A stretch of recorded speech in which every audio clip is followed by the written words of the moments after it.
Hi, my name is Vladimir, and in this tutorial I will show you how to add long 2048-bit DKIM authentication for Google Apps to any DNS.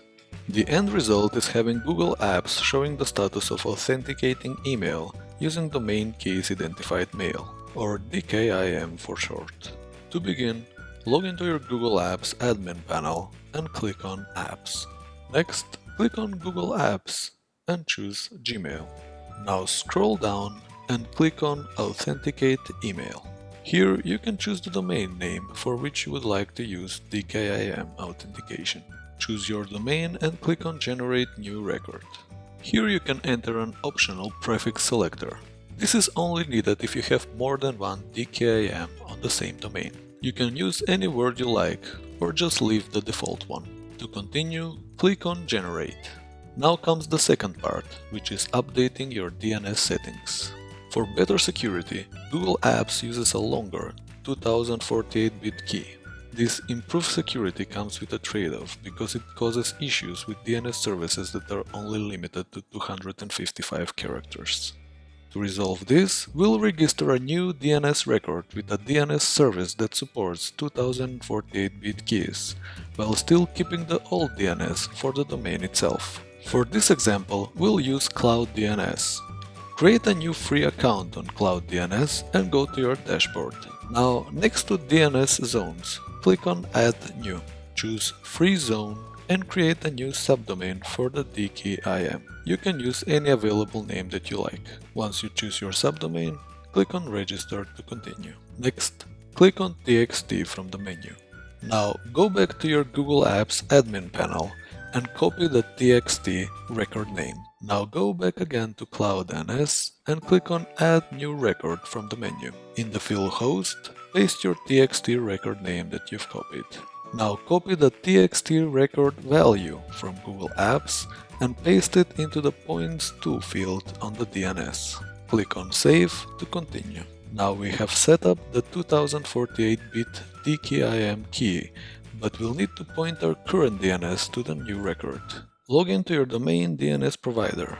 In this example, it's Namecheap, and click on Manage next to your domain name. Next, click on Advanced DNS, scroll down and click on Add New Record.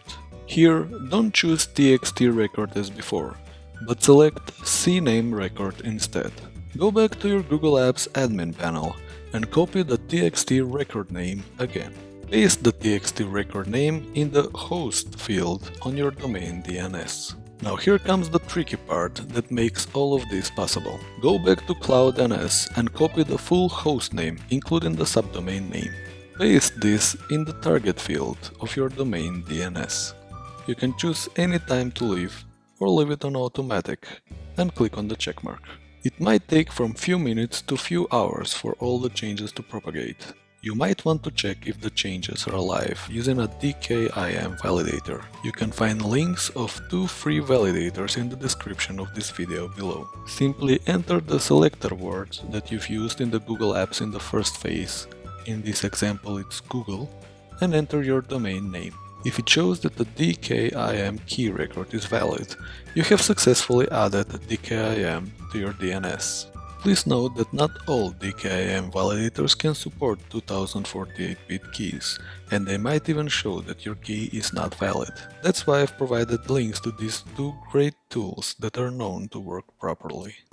Thanks goes to their developers, Steve Atkins for DKIM Core and Dave Johnson Protodave for DKIM Key Checker. There is only one more thing left to do, and that is to activate the email authentication in Google Apps.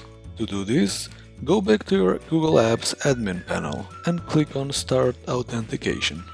If everything is set up good, you will see the status Authenticating Email with a checkmark next to it. That's it!